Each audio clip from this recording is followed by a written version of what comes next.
So in terms of, especially with the school and using dancers as a resource, how would a choreographer go about contacting another institution to work with them? I've done a few searches and been told either the dancers are too busy this season or they don't necessarily have that as an option. Do you know where I would find options where I could, say, apply as a choreographer to work with somebody else's dancers?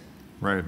Well, I think again, they're identifying who you want to partner with, nature of partnership, what you need to get out of a partnership is critical. I heard a story recently from the visual arts community, which I thought was really interesting. It was a painter who is doing okay financially, which is, it's kind of nice to hear an artist say that. Like, his financial concerns are not the front and center thing. The issue for him is space. And you hear that actually in the dance community a lot as well. So he said one day he was very frustrated. He tried all the existing avenues for creative space in Toronto, and none of them really fit his needs particularly. And he was walking home one day, and he walked by a Toronto District School Board school and thought, I wonder if they have extra space. Went inside, talked to the principal, and said, do you have a space that I could use as a studio?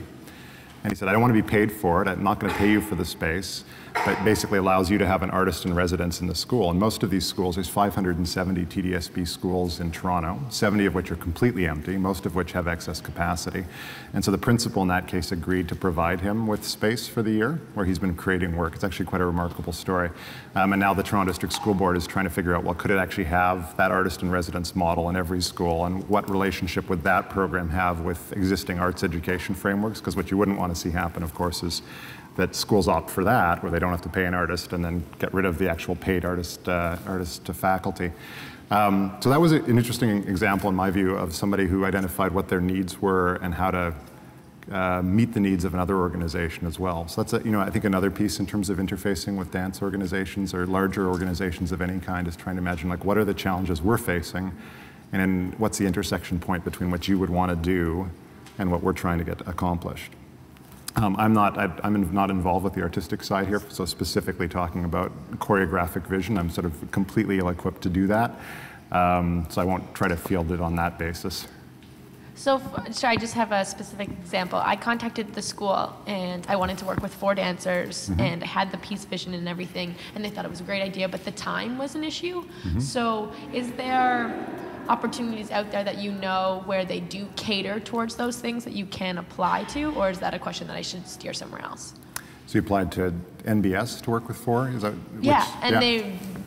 the staff was wonderful about talking to me and getting back to me right away. It was just the issue that outside of school hours, the girls aren't willing or able to work side projects and things. Yeah, that's one of the challenges working with the professional students here, because they're doing their full academic schedules as well as 4 to 6 hours of dance training a day. So that's a normal frustration. So you're not alone.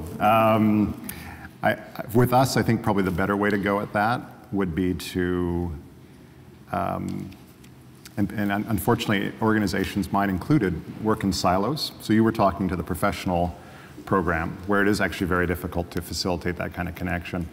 We have a post-secondary program, which is a bit more flexible. We have a lot of recreational dancers that are in their sort of high teens that are pretty good as well, and the schedule differences for each group are slightly different. And you wouldn't know when you're talking to that one silo to ask the questions about, well, is there another intersection point? And unfortunately, organizational theory, generally, we're all quite dysfunctional in terms of how we set these things up. So doing some research in advance and trying to understand that. And I would also say not giving up. So when you get a no the first time out, coming back at it in another way is important as well. Okay, great, thank you. Anything else, or should we talk about corporate? Yeah, corporate? Okay.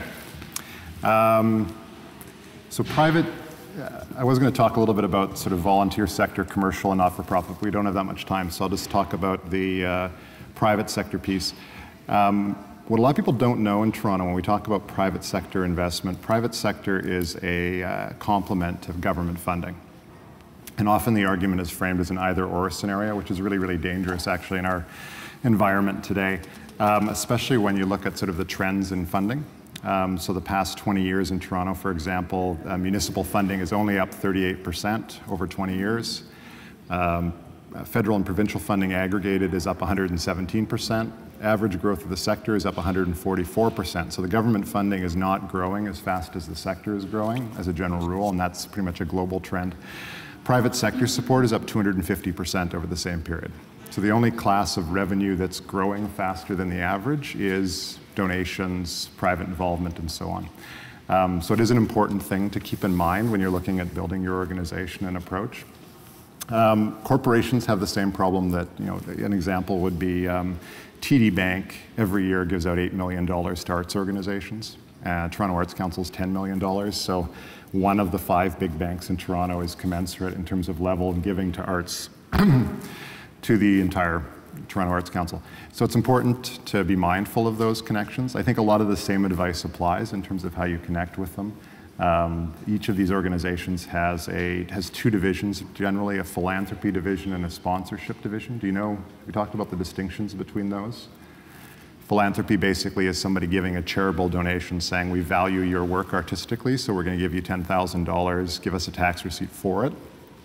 A sponsorship is, I'm going to attach my logo to something that you're doing in terms of promotion, and it's a marketing expense. Generally not a tax receipt attached to it, so the corporation is giving you $10,000 for some perceived marketing benefit. Generally 2 separate decision-making streams within an organization as well, so they often don't talk to each other. So there's an opportunity there probably with some corporations to fish in both pools. On the philanthropy side, that's actually pretty straightforward. Generally, you can look at most corporations and they will actually have a corporate philanthropy section that will lay all this out.